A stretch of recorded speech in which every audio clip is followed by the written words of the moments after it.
Long before the Roman Empire paved its way across the map, central Italy was dominated by a completely different civilization. For over 700 years, the Etruscans held the wealth, the power, and the land. They set a high watermark for early European society. They commanded a massive navy, mastered advanced metallurgy, and produced intricate bronze mirrors like this one. In Etruscan society, women were buried with elaborate dowries, maintaining a level of independence and equal status luxury incredibly rare for the ancient world. In fact, they literally handed the Romans the alphabet that we are using right now to communicate. Yet, despite building Europe's earliest cities, their civilization was eventually absorbed and paved over by Rome. Today, archaeologists have recovered over 13,000 of their inscriptions, but this diagram shows the core historical problem. Their pre-Indo-European language remains an isolate, a completely disconnected dead end on the linguistic family tree. We still cannot reliably read what they wrote.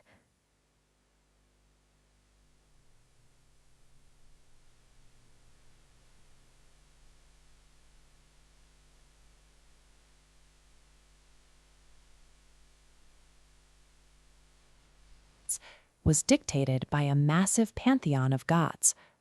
Without a shared tongue, they lacked a direct method to ask those gods what they wanted. To survive in a universe controlled by massive, silent forces, they had to invent a workaround. They set out to systematically translate the invisible will of the cosmos into a rigorous, actionable science. The origin of that science starts with a strange local myth. According to the Romans, an Etruscan farmer was out plowing a field in central Italy when the ground violently split open. From the furrow sprang Tagus, a young boy who possessed the mind and the voice of an ancient sage. Tagus delivered a highly specific message to the terrified locals.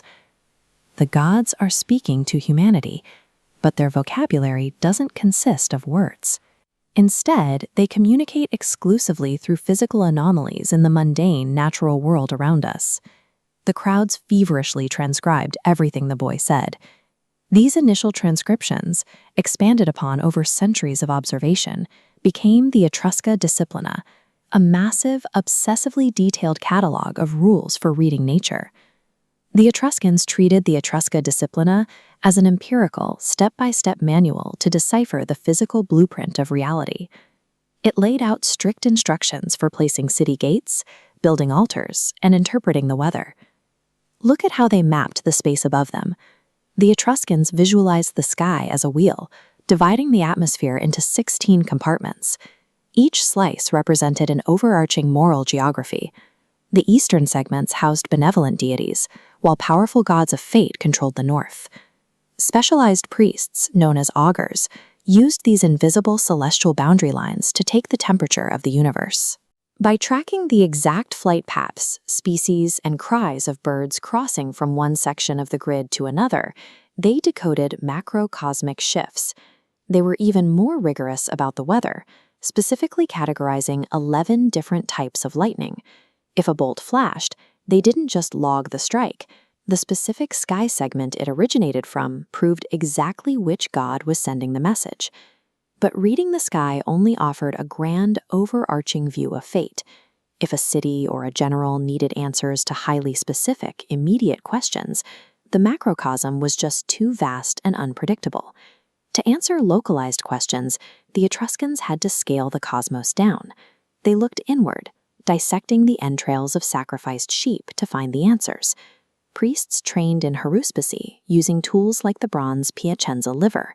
Its surface is segmented by etched lines into the exact same 16 compartments as the sky wheel.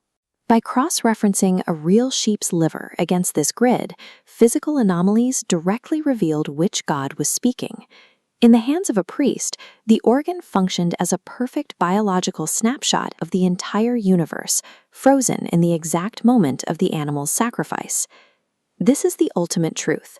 By zooming in close enough to inspect the microscopic details of a single sheep's organ, the Etruscans believed they were literally reading the stars. Which raises a logical question. If this civilization maintained such a rigorous system for mapping the universe's intentions, why did their empire ultimately collapse? By the 5th century BCE, they faced a massive multi-front squeeze. They fought Greek navies on the sea, Celtic invaders sweeping down from the north, and an aggressive Roman Republic expanding rapidly from the south. Step by step, their territory was consumed. The reason their divination didn't save them lies in the profound difference between their mindset and ours. Modern humans attempt to predict the future to manipulate it or dodge it entirely. The Etruscans predicted the future solely to accept it. Their philosophy rested on absolute predestination. Knowing a devastating omen was coming didn't give you the power to change its course. It gave you the foresight to prepare and to play your assigned role in the tragedy. The historical irony is staggering.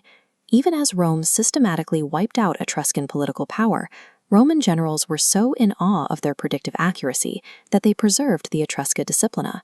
They continued employing Etruscan haruspices for centuries to guide their own empire. The Etruscans leave behind a highly specific worldview. They prove by looking closely at the dirt, the weather, and the biology around us, seeing sheer divinity in the mundane details of nature, humanity can find genuine harmony within the chaotic fractal fabric of the cosmos.